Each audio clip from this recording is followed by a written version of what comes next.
positioning ang panalangin. Alahi ang pagpanalangin sa Ginoo ako mong ingnolisod.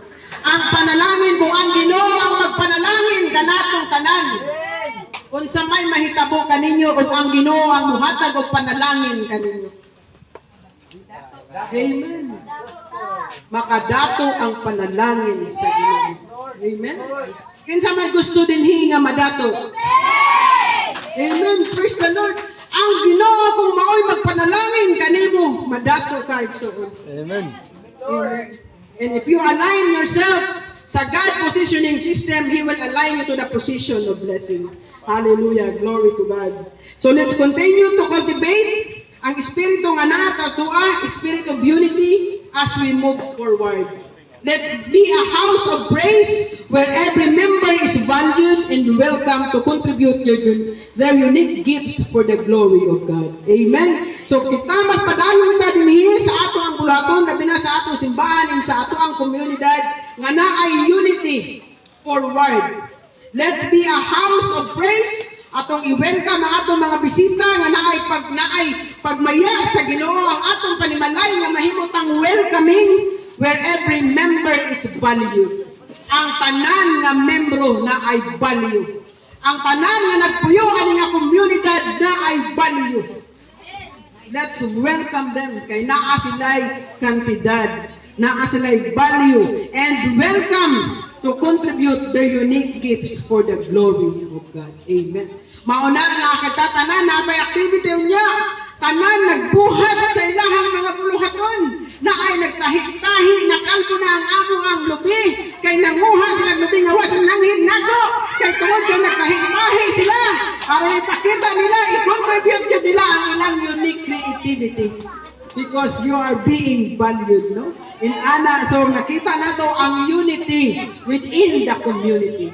Praise the Lord. Even sa atong buhaton karon nga pagbunyag, it is ang atong ginapakita diri ang spirit of unity. Nga ate mo, you are welcome because we value each and every one of us for the glory of God. Our point 2 is rejoice and hope. Maggalak kayo dahil sa pag-asa. Maglipay kamo tungod sa paglaom. Amen. Lami kayo nga maglipay ta tungod sa paglaom. So say makita nato kani mga readers kay kano tanan napuno ng readers karon. Naari tunuan nga wala na paglaom pero sa Ginoo na ay paglaom. Amen. Maglipay ta kay na ay paglaom sa Ginoo. As we celebrate God's constant faithfulness to us in the past, let's also rejoice that He will continue to be faithful to us in the future. Amen. Nalipay man ta sa kagahapon sa iyang kamaayo, mas maglipay pa ta sa ugma nga dalaon sa Ginoo sa atong mga kinabuhi. Hallelujah. Glory to God.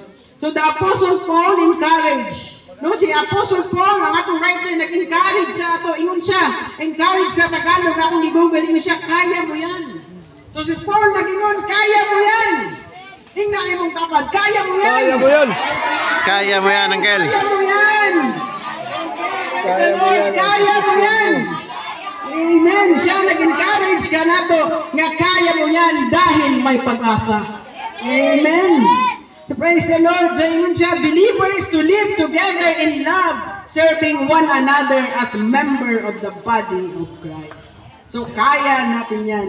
Paul charged to be rejoicing in hope refers to glad-hearted confidence and an expectation being fulfilled. So magpasalamat tayo na kaya mo yan, ni Paul, because kabalo ka ang imong gipangayo, na kay confidence, na kay pagsalig, na ang imong gipangayo sa Ginoo, matuman gayon. Amen. Muna'y hinungdan nga naa kay kalipay, kay nasayod ka sa imong kasing-kasing mo hunahuna, nga ang gisaad sa Ginoo kanimo, matuman gayon. Amen. So ang sunod nga pangutana dahil ako ani naa na ba tayo gipangayo sa Ginoo?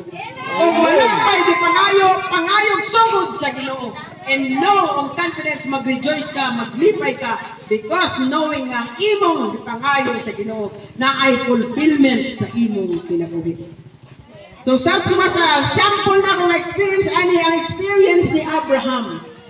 Si Abraham, even when there was no reason for hope, Abraham kept hoping, believing that he would become the father of many nations. Imagine, Abraham looked forward with joyful expectancy to the fulfillment of God's promise. Si Father Abraham, gisaaran sa Ginoo nga mahimo siyang amahan sa kanan nasod. Apan nag-edad na og 100 kapin ata iyang asawa, wala nang gihapon sa anak, pero naa siya paglaom sa Ginoo. Naa siya kaingon sa Ginoo, mahimo kang amahan sa tanan nga nasyon. Sama kay Abraham, wala siya nawadaan og rason nga dili magmaya sa iyang kasing-kasing. Nagamaya siya, nagalipay, nagarejoice siya kay kabalo siya nga matuman gyud ang sa pangayo. Pangayo kay siya ang maghatag kanimo igsoon.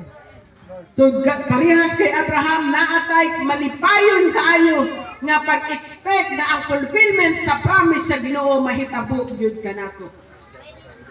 Paul informs us that we can be rejoicing in hope even when we endure suffering, looking forward with confidence and joy to the Lord, return to the glory to follow.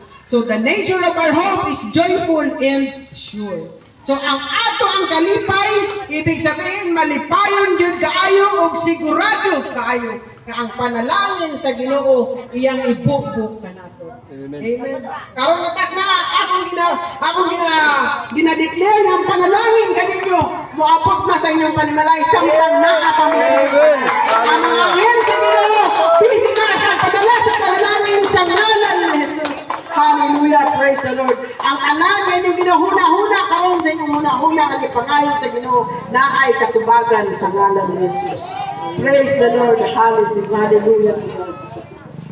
So alignment also is very important sa kay Abraham. Ingon sa Ginoo sa Abraham, tan-awa ang bituon sa kalangitan. Inana kadaghan ang imong mahimong mga anak. So ang alignment sa star, ang mga astronomers gitanaw nila ang mga alignment sa stars. Ibig sabihin ang alignment samtang ikaw igsoon nagtanaw sa ka sa taas o makita nimo ang mga bituon na akay paglaom sama kay Abraham. Samtang naatay mga bituon, naka-align ka sa posisyon nga ang Ginoo magapanalangin kanimo. Amen. Amen. Praise the Lord. In Christ we can trust that we will receive everything He had promised. Even though we must wait for it, we stand by faith in His grace, delighting, galak, and the knowledge ang ating kanaman that one day His glory will be revealed in us. Amen. Motindog ta na naay galak, naay kalipay, naay kaalam, kabaluta sa tunahuna na one day isa sa mga adlaw niini ihatag sa Ginoo, i-reveal niya sa imuha ang iyahang himaya. Hallelujah. Our last point, tungkol kay gutom na takayo, number 3 point, reconnecting with God. The Lord is never out of reach. Usahay at mga cellphone ng white mga load, out of reach. Pero ang Ginoo, never out of reach. Jeremiah 33:3, yun siya, call unto me, tawag ka na ako, call unto me, then I will answer you. Amen? Mauna nga natay kalipay. Saan niya sa Jeremiah 33? Call unto me and I will answer you. Tawag ka na ako kay tupagon pa ka. Amen. Praise the Lord. Salamat sa Ginoo. No, ingon siya, tupagon ta ka. Og ato kang sultian. Ingon siya, and tell you great and unsearchable things you do not know. Tawag ka na ako. Kay tubagon ta ka, kay hatag na ako, isulti na ako sa muha. Ang mga butang na dili mo napalaan pa. Dili pa ni mo kaya dili pa ni mo kaya nga kang nabalaan, wala pa ni mo nabalaan. Dili mo kaya pa mabalaan. Unsearchable things you do not know. Imagine, umaadto ka sa Google, mag-search ka, naada yun, pero ang ihatag sa Ginoo sa mo, unsearchable, dili ma-search.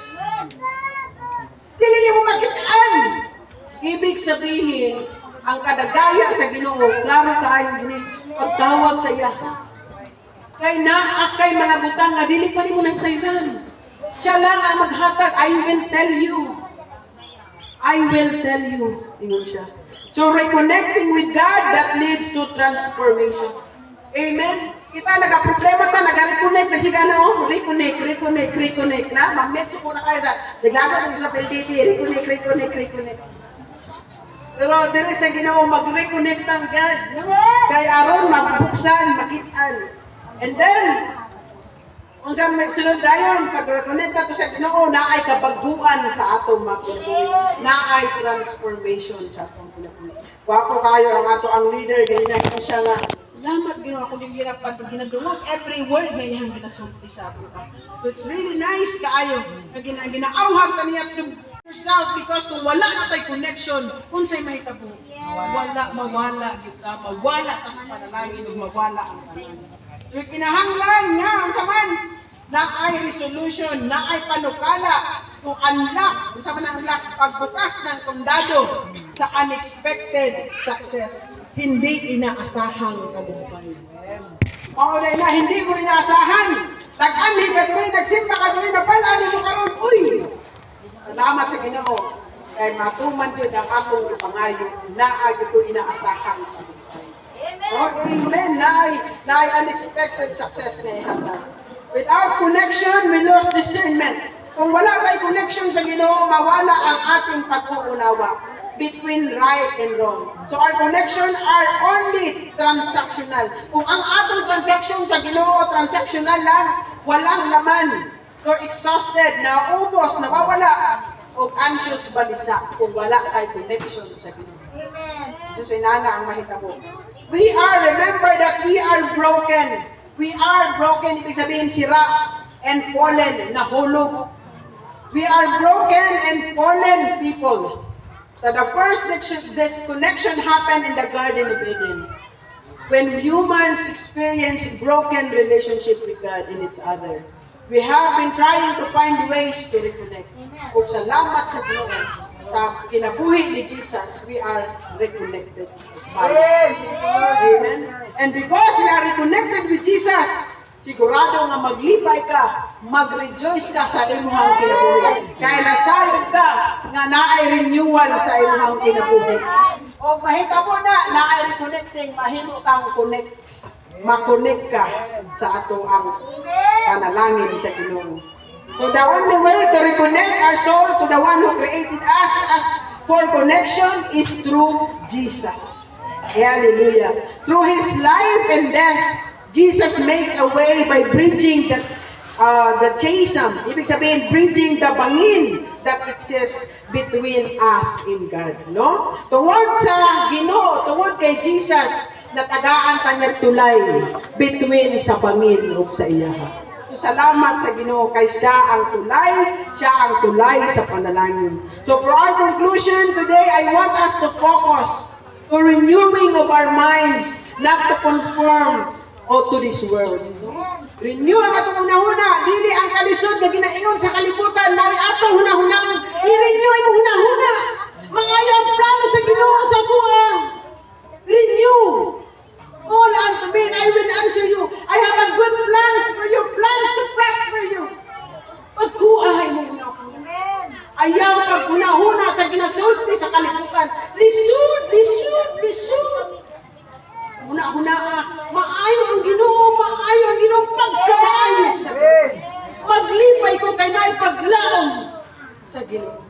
Hallelujah. Kung ay gusto nato masulti sa Ginoo, rejoice in the Lord always. Paglipay kita, pasalamat sa Ginoo. Muna ganun na ang ating mga women na nayaw. Hallelujah, kailan. Diba? Malipayon ba sila? Naala pa sila. Hallelujah. So naa sila yung mga paglipay, nag-celebrate sila sa kalipay. Nagsayang sila sa kalipay. Hallelujah. So naa sila na. Rejoice in the Lord always. Find joy in our relationship with God. Regardless of our circumstances, pray without ceasing. Paskin unsa pa ang circumstansya sa kinabuhi. Pray without ceasing. Ingon na Auntie Merna ganina, abi niya guwa natingala ang tanan, ang 160,000 na ulisan og 2 pesos. Pagkamaayo sa Ginoo. Kaya pa nato na? Dili na ito makaya. Pero kung naa sa Auntie Merna ato nga circumstansya, naa sa dito nga sitwasyon, iyang gibuhat mo ang pag-ampo sa Ginoo. Call unto me and I will answer you. Kaya ipakita na ko sa imuha ang mga butang nga wa nimo gi-expect. Nga ultimo ang kongressional akong gamiton aron bayaran na imong bill. Wow! Gwapo kayo Ginoo, milagroso kayo Ginoo, buhi kayo Ginoo.